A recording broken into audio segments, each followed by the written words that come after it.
네, 안녕하세요. 한쌤입니다. 오늘은 6월 30일 오전 4시 34분입니다. 뭐, 섬세한 시장은 크게 볼 건 없습니다. 그죠? 역시나 금리 인상과 그런 이제 리세션, 이제 경기 침체에 대한 불안감 이런 것들로 이래서 지금 달러로 돈이 조금 모이고 있다. 요 이야기만 드렸던 것 같고, 그리고 어제는 이제 종목별로 여러 가지 우량주를 한번 쭉쭉 살펴봤었습니다. 기법이라던가 인력 파동이라든가 이런 것들을 많이 말씀을 드리는데, 사실 참 좀 그래요. 오늘 방금도 이렇게 트레이딩 뷰를 보다 보면서 정말 한심하기 그지없는 이런 총괄 말씀에서 수준 낮은 글들이 이제 베스트에 올라와 있다는 거 보면서 좀 충격을 먹었거든요. 그쵸? 법칙도 안 맞는 걸 갖다가 지금 때려 맞춰가지고 뭐 남 까는 짓은 이제 그만하겠습니다. 아이고, 내가 밑에 댓글 좀 달아놨습니다. 1파도 아니잖아, 1파 모양도. 그죠? 1파 모양도 아닌데, 막 해놓고. 파동이 여기서 시작됐다고 봐야지. 그죠? 그래서 제가 밑에 좀 댓글 좀 달아놨습니다. 근데 어떻게 대답해줄지 궁금하긴 하네요. 근데 이런 분이 객관적인 판단이라는 표현을 쓰셔가지고, 주관적이라 했었으면 그냥 넘어갔을 텐데, 좀 딴지를 한번 걸어봤고요. 궁금하기도 하고, 저번에 봤던 관점이. 자, 아무튼 이제 인력 파동에 대한 이야기는 사실 깊이 있게 드리지는 않아요. 너무 어렵다 보니까 저도 이제 시황이 그 ABC 조정파 구간에서 시황이 많이 갈린다. 그래서 여러분들이 거기서 맞게 유리한 포지션일 때만 매매를 하시면 된다는 말씀을 자꾸 드리죠. 네. 아이고, 애나 많이 올라버렸네. 아이고, 아까워라. 자, 달러부터 보겠습니다. 환율입니다. 환율은 지금 반등을 주고 있어요. 자, 제가 지난번에 요 정도 반응에서 움직일 겁니다 라고 말씀드렸던 거 기억나시죠? 310에서 240, 50 사이였나? 여기서 움직일 거다. 60이었나? 정확하게 기억이 안 나는데 요 저쪽 위에였어요. 움직일 거다라고 말씀드렸을 때는 환율의 폭이, 한국과 환율의 폭이 그대로 유지된다는 가정하에 그렇게 움직일 거라고 말씀드렸던 겁니다. 그리고 이 뒤로 넘어가게 되면서 우리가 이제 6월 중순이죠. 6월 중순에 이제 넘어가게 되면서 미국의 추가적인 금리 인상 하반으로 넘어가면서 추가적인 금리 인상과 영국에서 금리를 더 올리게 되면서 그러니까 미국 친구들이 이제 우리 미국의 연준이 연방준비은행이 세계에 있는 돈을 더 빨아먹고 싶은가 봐요. 더. 그래서 이제 금리 이자를 많이 주니까 쉽게 말씀드려서 이자를 많이 주니까 돈이 몰린다. 왜 환율이 오르나요? 라는 질문이 좀 저는 참 좀 안타까운데 그냥 이자를 많이 주니까 오르는 거예요. 이자를 많이 주니까. 그래서 지금 뭐 올리고 있는 부분이고, 이제 그것에 대해서 나중에 이제 미국이 금리 인하를 할 때, 그때 이제 환차익을 노리면서 돈이 막 빠져나올 거거든요. 그래서 미국은 그걸 방지하기 위해서, 어차피 인플레이션은 태워야 되고, 전 풀려있는 돈을 한번 녹여야 될 필요가 있거든. 돈이 너무 많이 풀렸기 때문에. 그런 과정 속에서 지금 미국의 충격을 가장 최소화시키기 위해서 금리를 엄청나게 끌어당기고 있다. 이게 한쌤이 가지고 있는 판단입니다. 그래서 인플레이션은 사실상 핑계고요. 중국의 견제와 자기들이 퍼뜨리는 그 돈을 녹임에 그 돈을 양을 줄일 때 미국의 충격을 가장 적게 만들기 위해서 지금 이런 짓을 하고 있다라고 저는 생각을 들고 있는 부분입니다. 네, 참고하시면 될 것 같아요. 오케이. 뭐 중국 돈도 지금 반등을 하고 있고 지금 일본 돈도 지금 반등을 하고 있습니다. 그죠? 한국 돈이 지금 힘이 또 느리고 있네. 그래서 화이팅 하시기 바라겠습니다. 그래도 버텨야 될 거예요. 뭐 오일은 정말 볼 거 없습니다. 그죠? 빠졌다가 들었다 빠졌다가 들었다가 그죠? 그렇게 부분이고 가스도 뭐 반등을 좀 줬지만 이제 조정을 살짝 또 주고 있는 그런 모습입니다. 그죠? 그래서 뭐 역시나 2.5달러 정도 전후에서 여기는 횡보를 좀 쳐준다면 한 번 더 올라갈 수도 있겠다라는 생각이 좀 듭니다. 당장 쭉쭉쭉 올라가지 않더라도 뭐 그런 아시면 되겠고, 어쨌든 금리를 계속 올리고 있는 구간이니까 경기가 좀 나아지고 나중에 금리가 인하가 되면서 경기가 풀릴 때 그때 많이 오를 거예요. 지금은 뭐 글쎄요, 뭐 이 정도면 또 익절할 수 있는 구간이 되지 않을까 싶기도 한데 롤오버 때문에 어떻게 될지는 뭐 걱정은 좀 되네요. 빅스 차트입니다. 역시나 S&P는 전혀 공포감을 느끼고 있지 않습니다. 그래서 시장을 너무 좋게 보고 있는 것 같아요. 너무 좋게 보고 있다는 것은 안 됩니다. 왜냐면 여러분들이 이렇게 될 거예요. 왜 이지선다적인 질문을 자꾸 많이 하시거든요. 이렇게 될까 저렇게 될까. 이거 동전 딱 뛰면 뒷부르는 것도 아니고 우리 데이터들을 보다 보면 역시 경기 침체에 대한 이야기들, 그리고 미국에 대한 금융 부실에 대한 이야기들을 잠자고 있다. 그것이 일어날 확률이 얼마다? 확률 25%. 그죠? 30% 이런 얘기를 해요. 그러면 그게 일어났었을 때, 만약 20%의 확률로 그것이 일어난다고 했었을 때, 일어나게 되면 계좌가 반토막이 난다. 이 게임은 하면 안 되는 게임이거든요. 일어나지 않았을 때는 뭐 20% 오른다라고 가정을 합시다. 그죠? 수지가 안 맞는 게임인 거예요.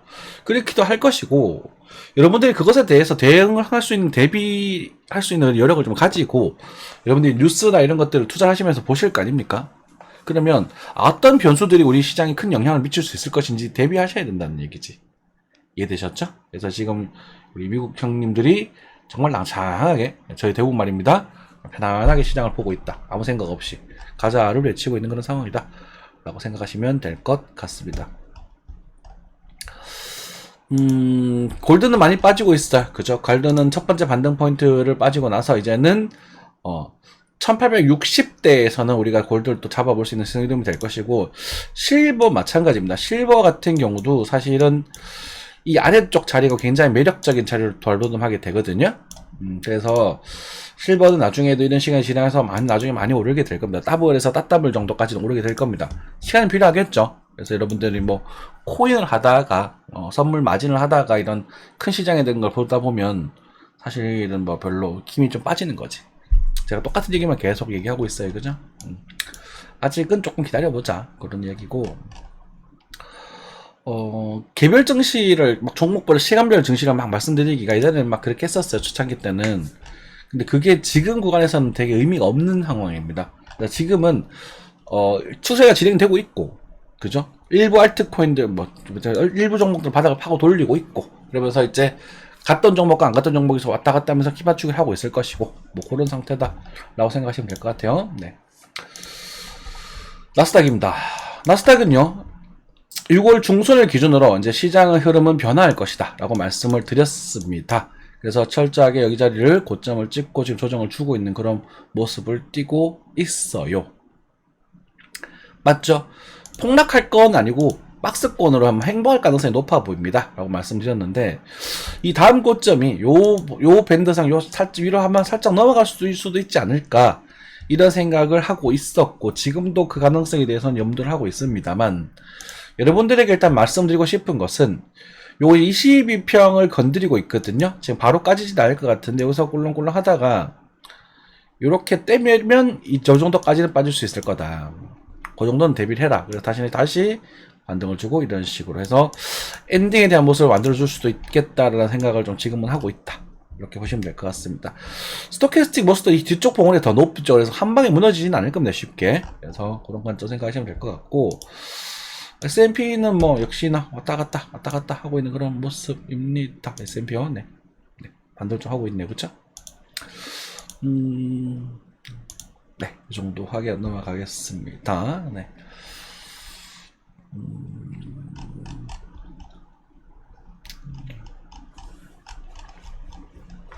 코스피 보겠습니다.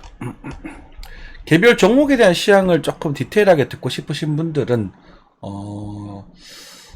일단은 뭐 다른 방법이 조금 있으셔야 될 것 같아요. 물어보시면 되고요. 종목을 물어보시면 답변을 드리고 그 다음 녹화에 말씀을 드리니까 종목을 물어보시면 됩니다. 그거는 뭐 스터디 분들이라도 공방 분들이라던가 뭐 이런 분들이랑 맥을 달리해요. 그냥 물어보시면 됩니다. 여러분들이 아무 생각 없이 그냥 가만히 있는 거, 그런 거는 저는 달갑지 않아요.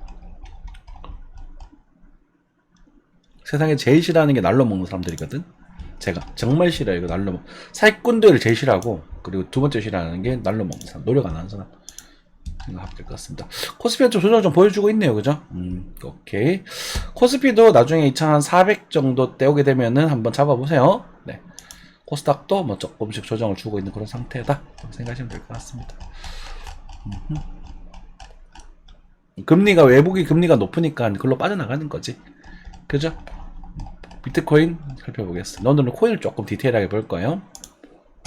지난번에 종목을, 주식 종목을 봤으니까. 글쎄요. 뭐 이런 모습이라면 우리가 당시에 25,000달러, 그죠? 이거에 대한 매수 값을 드렸습니다. 그죠? 여기서 잡아보면 된다. 단타 포인트가 있다. 그리고 요런 타이밍에 잡으시면 되고, 잘라주고 많이 가게 되면 제가 한 2천에서 34,000 정도까지를 말씀을 드렸었어요. 그쵸? 정말 많이 가게 되면 4만 달러 정도까지 갈 수도 있습니다. 그것에 대한 부분은 그냥 이거예요. 그러니까 요렇게 차트를 나눠볼 거냐, 아니면은 이거 전체를 한 덩어리로 보고 그 다음에 이거 전체를 한 덩어리로 볼 거냐, 이 차이거든요. 그러면 우리가 추세를 보곤 때 여기 요 추세 때 추세가 지금 안 깨졌기 때문에 요 세 개를 하나의 덩어리로 차트를 보게 된다면 이렇게 진행이 되고, 그래서 이 전체 웨이브에 대한 되돌림이 나중에 등장을 하고, 이제 이게 전체 임펄스 웨이브가 될 수 있겠죠, 크게 봤을 때. 그러고 나서 22,000불에서 이 정도 자리를 잡고 출발하는 그림이 한쌤의 입장에서 가장 아름다워 보인다, 그런 거고요. 그냥 진행이 돼버리면 이제 A, B, C에 대한 관점부터 생각을 해봐야 되겠지, 그지? 아니 5파 연장이라거나 뭐 그것에 대한 변수들은 이제 뉴스라던가 뭐 현물 ETF 상장 이런 것들이 코인에 영향을 줄 수 있을 것이고, 그것이 이제 한화에선 똑같이 뭐 비율을 따져보는 부분이 되겠고, 그죠? 그래서 여러분들이 뭐 작은 타점으로 연습을 해본다거나 하셨을 때는 사실 요때 저희 이제 스터디 방에서 요때 작은 타점에 대한 이야기를 하시더라고요. 그래서 좋다라고 말씀을 드렸고, 그리고 요때 일절로 사시는 타이밍이다, 만약에 사셨으면. 그리고 또 그죠? 이게 또 나오잖아요. 이렇게 또 이달달에서 매수를 넣어보면 좋고, 이거는 이제 규모가 조금 커질 수 있습니다. 여러분들 이제 패턴을 얘기를 좀 해드리려면, 추세 이렇게 진행이 되다가 여기서 진행이 되다가 이렇게 깨지잖아요. 그렇죠? 그러면 이게 하나의 파동이 이렇게 A파가 되는 거예요. 그리고 이제 A, B, C가 되고 X가 또 들어가거든. 그죠? 근데 여기서 한 번 더 들어줬단 말입니다. 그러면 여기 구간이, 이 전체 이 큰 구간이 뭐가 되는 거냐? 그죠? A, B, C 진행되고 다시 한번 A, B, C가 이런 식으로 크게 진행될 가능성이 있는 거죠. 임펄스는 전 아니라고 봅니다.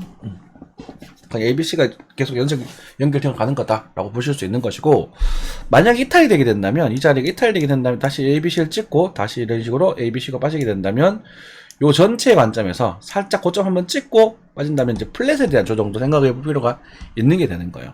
그래서 타점 자체가 우리 ABC 파동을 돌파할 때 매매를 많이 하게 되는데, 이것에 대한 목표치가 한 방에 쭉쭉 지나가는 게 아니라 작은 것부터 탁탁탁 챙겨져야 된단 말이에요. 어렵죠. 그렇죠? 그래서 여러분들에게 제가 말씀드릴 때 쉽게 풀어서 그냥 기준 파동을 잡으세요, 여러분들. 그래서 얘를 기준으로 보시면 여기서 사시면 됩니다. 그렇죠? 지금은 얘를 기준으로 보시면 됩니다, 이런 말씀을 좀 드릴 거예요. 얘를 기준으로 보시면 됩니다. 그러면 얘를 기준으로 봤을 때 작은 추세가 하나 요거란 말이죠.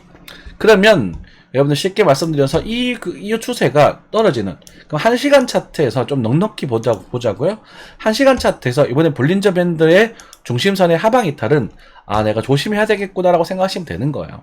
요 규모 안에서 한 방에 큰 걸 보려 하지 마시고, 아니면 아예 큰 걸 보시면서 장기적인 믿음으로 천천히 분할매수 하시면 되고요.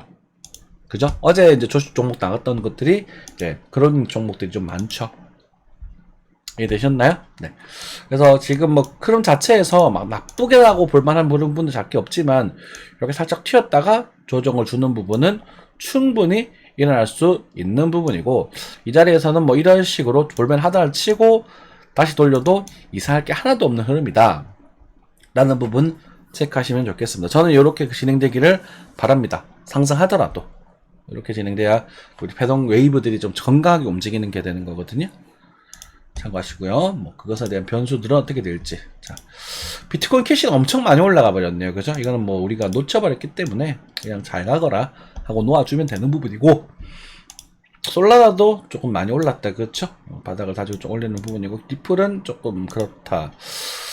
제가 여러분들에게 좀 추천드렸던 종목이 이오스는 아니고요. 그죠? 이거는 제가 그냥 차라리 낫다 이런 표현을 썼었고, 좀 스텔라 루멘을 조금 추천을 드렸었던 것 같아요. 알트 중에서는 어쨌든 스텔라 루멘을 추천드렸던 이유가 있을 거 아닙니까? 그죠? 그러면은 이 큰 상승의 시작점 근처에 왔다라는 점도 한몫하겠지만, 90원대, 100원대, 그죠? 있겠지만, 여기를 기준으로 봤을 때 스토캐스틱의 바닥을 다지고 일단은 깊은 바다에서 위로 올라오고 있다는 점 첫 번째가 하나가 있고요. 그리고 일목균형표죠. 일목균형표에 대한 이런 의문을 옆구리를 때 뚫고 들어갔다라는 점도 두 번째가 있습니다. 그러면 보통 여기서는 이렇게 쭉 진행되는 흐름이 나왔을 때는 그렇게 너무 예쁘다고 볼 수는 없는 부분이고, 진행이 되고 나서 바닥을 좀 다지고 나서 다시 가야 그림이 예뻐지는 부분이 되거든요. 이동평균선도 이런 식으로 깔리고. 그래서 요것에 대한 첫 파동으로 우리가 기준을 잡기에는 나쁘지 않지 않은가, 괜찮다라고 생각이 든다는 거죠. 그래서 제가 요것도 좀 잠시만요. 제가 모니터를 크면 꿀렁거릴 수 있습니다. 네, 양해 좀 부탁드릴게요. 여러분들 보여드릴 거 있어요. 광고를 좀 해야 되잖아, 그죠? 그래서 저희 단톡방 항상 질문 많이 해주셔야 돼요. 질문 안 하면 저는 별로 답변을 드리지 않습니다. 그리고 확실히 새벽에 또 많이 하다 보니까 어제 또 잠드는 경우가 많고. 자, 여러분들에게 말씀드리고, 사실은 이제 시황방과 여러분들과 차이 요 정도입니다. 그죠? 131원 전후 분할 매수 들어가 보셔도 좋습니다. 똑같아요. 여러분들과 똑같은데, 제가 여기서는 그냥 러프하게 말씀드린다면, 스터디방은, 그죠? 요런 타점을 잡으려고 노력을 해요. 이건 공부니까.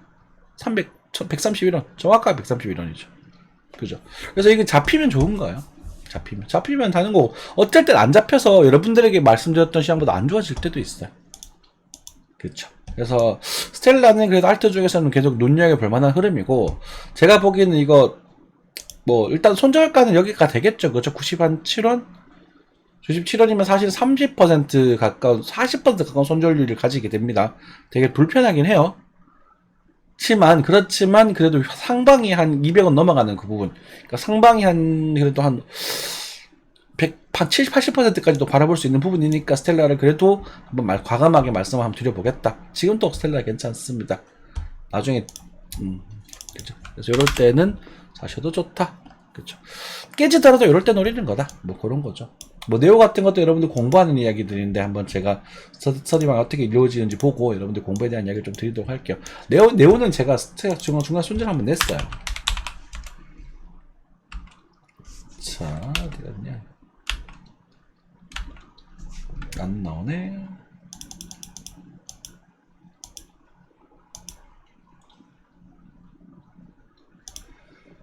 안 나오네요. 여기 있네. 네오라는 종목을 제가 시황을 이때쯤 내야 되거든요. 6월 25 이쯤에 냈어요. 그래서 우리가 11,800원 한 자리였거든요. 여기였던 것 같아요. 여기 손절 잡았던 것 같아요. 그래서 반등을 주고 이렇게 깨졌을 때, 이때인가? 하여튼 기억이 안 나는데, 이때 손절이 나갔었습니다. 그래서 제가 구경을 하자라고 했었다. 그 다음 깨지게 되면, 그 다음에 11,000원 근방이라는 말을 하잖아요. 요 네오거든요. 네오. 그쵸? 그래서 일자를 하고 남았는 거 좀 잡아보자 그랬는데, 제 손절이 나갔던 종목 있거든. 틀린 것도 보여드리죠. 그래서 11,000원 정확하게 반등이 나옵니다.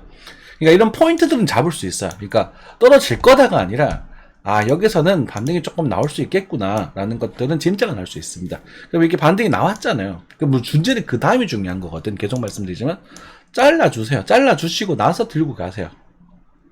아시겠죠? 항상 그렇게 하시면 됩니다.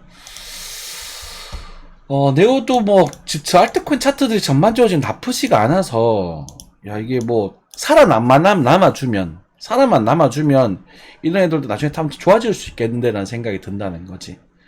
무슨 말씀인지 아시겠죠? 스토캐스틱도 큰 바닥을 팠고, 이제 두 번째 바닥을 파러 들어갈 텐데, 이 바닥을 파고 나서 이렇게 들어 올려줄 때, 그러니까 즉시 말씀드려서 23년 하반기에서 24년 초 코인입니다. 코인 쪽에서 제가 코인도 증시를 다 세팅했었었는데, 지금 코인은 아직도 그렇게 유지가 되고 있고, 23년 하반기 유지가 되고 있고, 증시는 한 템포 늦게 지금 엇박자를 타는 것 같아요, 지금. 그래서 알트코인 이때 잡으면은 어쨌든 기회비용 좋게 뚫어주면 이제 한 2, 3만원 가버리면 이거는 대박 나는 거잖아. 2배, 3배 아닙니까? 그죠? 깨지면 깨지는 거예요. 그러니까 손실을 각오하고 들어가셔도 되는 기간이라는 거지. 그죠? 근데 이제 그 손실이 여러분들이 영혼을 끌어와서 집 대출 받고 카드론 땡기고 사채 당기고 이렇게 사시면 안 된다는 거예요. 지금 상황이 되게 힘든 시기일 테니까. 저도 되게 힘들거든요. 말씀을 안 드려서 그렇지 지금 굉장히 힘들어요. 굉장히 힘들어서 뭐 진짜 아르바이트도 막 하러 다니고 뭐 그렇습니다. 차트도 보지만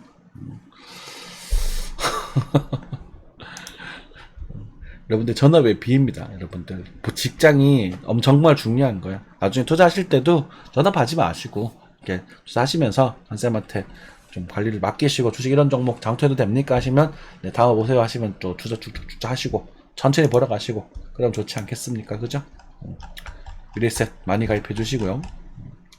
광고 하래요. 광고 열심히 하래요. 자, 그렇습니다. 이 정도 하면 될 것 같아요.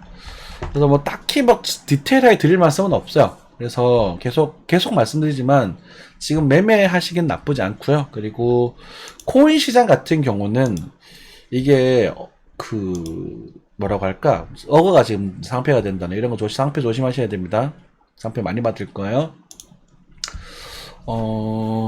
주식 시장에서 그래도 찾아보면 먹을 게 좀 있다. 이게 왜냐면 차트가 흐름이 좀 다양하기 때문에. 그래서 경기가 안 좋아질 때도 또 경기 불감주들 이런 것들이 있잖아요. 그런 것들이 나중에 올라갈 수도 있고. 요거는 제가 대체로 저도 알고 있던 종목이긴 한데 요거는 하나 말씀드릴게요. 여러분들 또 가치 투자 좋아하시는 분들 요거는 제가 예전에 이건 말씀드린 적 있을 겁니다.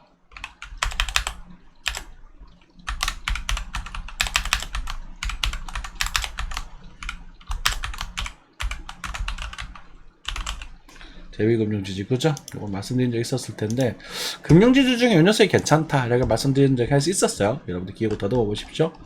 그래서 이 녀석이 나쁘지 않다. 근데 이제 이것도 가격이 엄청 싼 가격은 아니거든요. 지금은. 그래서 이제 한번 때렸잖아요. 그죠?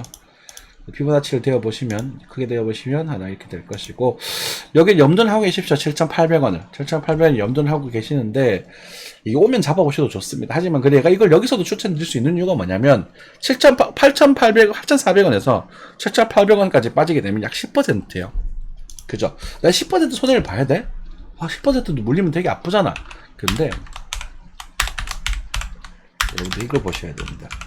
제가 여러분들한테 항상 말씀드린 건 고배당주를 좀 추천을 드리고 있습니다. 지금은 성장주보다는 자 배당 수익률 9.86%, 업종 3.89, PER 2.79. 배당 수익률이 엄청나게 높죠. 그러면서 업종에 비해서 이 회사가 은행이 좀 저평가되어 있다라는 겁니다. 신용등급 AA니까 높죠. 그죠? 새까맣잖아요. 그죠. 다만 이제 부채를 많이 돌리고 있기 때문에 영업이 좀 은행은 특성이 원래 좀 그래요. 그래서 그런 거고 그리고 뭐 요거는 KPX 나오나? KPX도 다 늘리고 제투도 열심히 하고 있네요. 그죠? 전북은행 제가 농담삼아 그랬잖아요. 전 대구 사람이라서 제 전북은행 투자해야 됩니까? 라고 그렇게 했죠. 근데 그건 이제 좀 기분 나쁘셨으면 사과드리겠습니다. 그래서 이런 종목들을 들고 계시면 1, 2년만 지나도 물려 다 회복되는 얘기들이거든. 이제 단점은 이제 크게 움직이지 크게 먹을 것도 없다라는 거예요. 크게 먹을 것도 없다. 금융주들 특징입니다. 안정적인 금융주들. 그죠? 뭐 자리를 잡다가 배당 받아 적당히 2, 3년 배당 받아 드시고, 그죠? 11,000원, 13,000원 입증 가면 팔아버리면 되지 않겠습니까? 얼마나 안전하고 좋아요. 맞죠? 얘네들이 뭐, 이하로 빠지려나? 암만 빠져도 6,000원 밑으로 빠지겠습니까? 그럼 인형 정보 타지 뭐. 그래서 이런 정보들도 괜찮다는 거지. 이해되셨죠? 이건 차트가 좋은 게 아니라 워낙 이제 그런 재무제표가 괜찮아서 말씀드려봤고요. 그래서 금융주들이 지금 많이 돈을 벌어먹고 있지. 그래서 뭐 나라에서 한번 손댈 수도 있지 않을까라는 걱정이 좀 되긴 하는데 그래도 괜찮다. 걔네들은. 자, 이 정도 말씀드리면 될 것 같아요. 제가 차트에 대한 기법적인 이야기도 사실은 많이 안 한 지 오래됐습니다. 그렇게 탈 필요가 없다라고 생각을 했어요. 여러분들에게 그냥 시장 흐름을 읊어드리고 그냥 라디오처럼 들으시고 그리고 주의해야 될 부분 계속 말씀드리겠습니다. 이번에 미국이 또 금리 인상을 하게 될 텐데 2번 정도 더 올린다고 하네요. 근데 이제 미국 금리 좀 너무 얄미워. 그러니까 미국이나 중국이 이렇게 이지선다적인 측면이 아니고 있는 집 차선이 얄미운 거 있잖아요. 그 부잣집, 그러니까 뭐라고 할지 나 너무 어떤 느낌이냐면 엄청 부자인 사채업자가 있어요. 근데 얘는 그렇게 막 악질적이지도 않아. 막 집에 가서 다 깨부시고 이러진 않아. 돈 안 갚는다고. 근데 돈을 안 갚으면 자기네들이 우리 집 열쇠를 가져간대요. 우리 집 컴퓨터를 막 쓴대요. 우리 집 냉장고도 막 열어서 그냥 음료수를 막 빼먹을 수 있대요. 딱 그런 느낌이야. 중국과 미국을 비교하자면 중국은 이제 돈을 흘려줘 안으로 다 때려 부시는 그런 느낌이라면 미국은 자기가 우리 집 문도 들고 그냥 열고 들어와서 소파에 앉아서 TV도 편하게 보고 우리 집인데 그렇다고 집을 뺏어가진 않아. 딱 집어치고 그쵸. 그러면서 그 이자를 높여주고 있는 이렇게 해서 못 갚아? 그럼 내 너 집 TV 만약에 편하게 볼게. 그래서 돈을 쪽쪽 빨아먹고 있는 거지. 그래 자기가 살거든. 이 정도 말씀드리면 될 것 같아요. 편한 밤 되시고 좋은 하루 되십시오 바랍니다. 감사합니다.